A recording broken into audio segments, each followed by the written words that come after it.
when we are just going for some kind of a shareholding, is it going to be a diluted? It means that we non-diluted shareholding or a diluted shareholding? Because as they go for a further investments and all those things, and the further shares has already been created.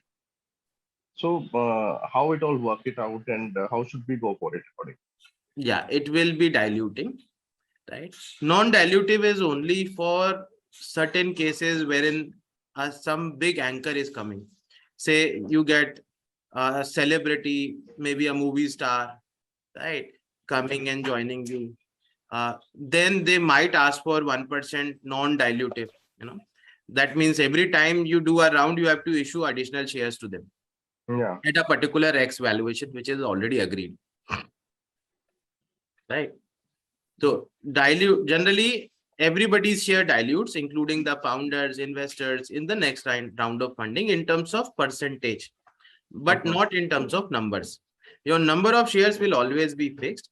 Percentage will be diluted. That means your voting rights will be affected, but not your ownership, not your